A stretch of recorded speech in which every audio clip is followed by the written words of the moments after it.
श्री गणेशाय नमः। श्री जानकी वल्लभो विजयते। श्री रामचरितमानस उत्तरकांड मंगलाचरण श्लोक। केकिकण्ठाभनीलं सुरवरविलसत् विप्रपाद्वचिह्नं शोभाढ्यं पितवस्त्रं सरसिजनयनं सर्वदा सुप्रसन्नं पाणो नाराचचापं कपिनिकरयुतं बन्धुना सेव्यमानं नौमीड्यं जानकीशं रघुवरमनिशं पुष्पकारूढ़ रामम।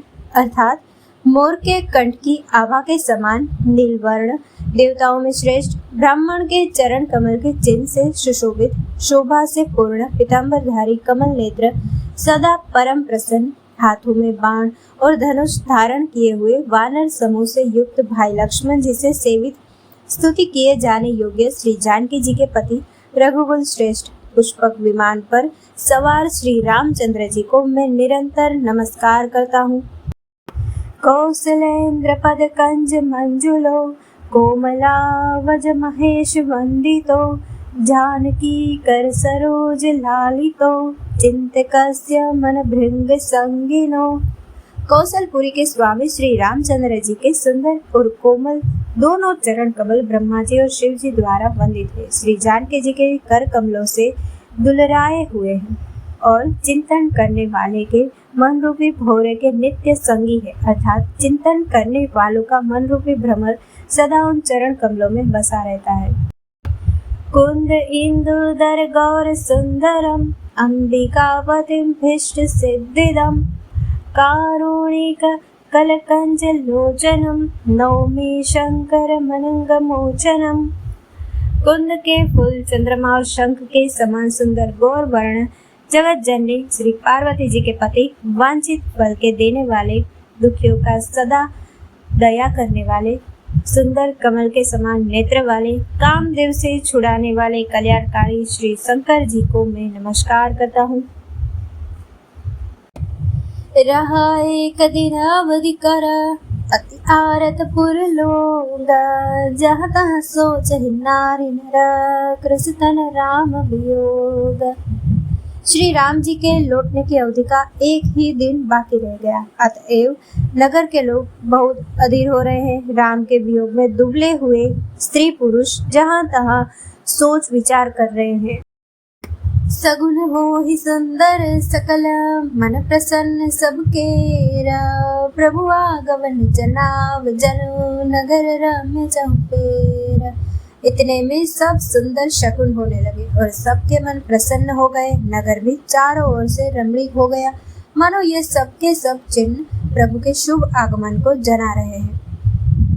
कौसल्यादि मातु सब मन आनंद अस होई आयो प्रभु श्री अनुज जित कहन चाहत अब कोई।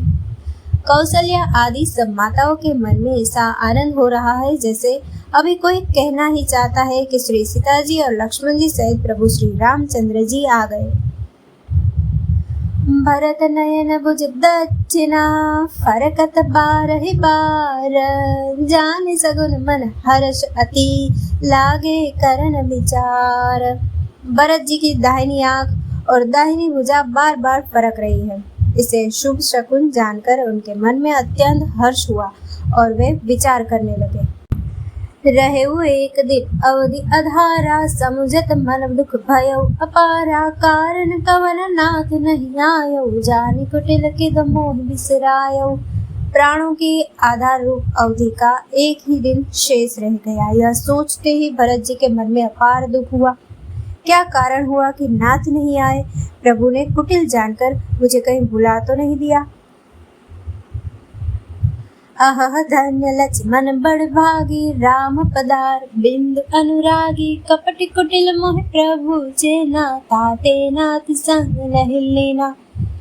हा लक्ष्मण बड़े धन्य एवं बड़भागी है जो श्री रामचंद्र जी के चरणार बिंद के प्रेमी है, अर्थात उनसे अलग नहीं हुए। मुझे तो प्रभु ने कपटी और कुटिल पहचान लिया, इसी से नाथ ने मुझे साथ नहीं लिया।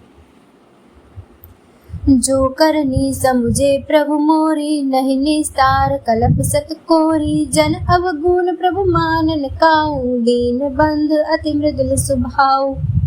बात भी ठीक ही है, क्योंकि यदि प्रभु मेरी करनी पर ध्यान दे तो 100 करोड़ कल्पों तक भी मेरा निस्तार नहीं हो सकता, परंतु आशा इतनी ही है कि प्रभु सेवक का अवगुण कभी नहीं मानते। वे दीन बंधु है और अत्यंत ही कोमल स्वभाव के हैं। मोरे जिय भरोस दृढ़ सोई, मिली हहि राम सगुन शुभ होई। बीते अवधि रहि जो प्राणा, धम कवन जग मोहि समाना। अतएव मेरे हृदय में ऐसा पक्का भरोसा है कि श्री राम जी अवश्य मिलेंगे, क्योंकि मुझे शकुन बड़े शुभ हो रहे हैं। किंतु अवधि बीत जाने पर यदि मेरे प्राण रह गए तो जगत में मेरे समान नीच कौन होगा।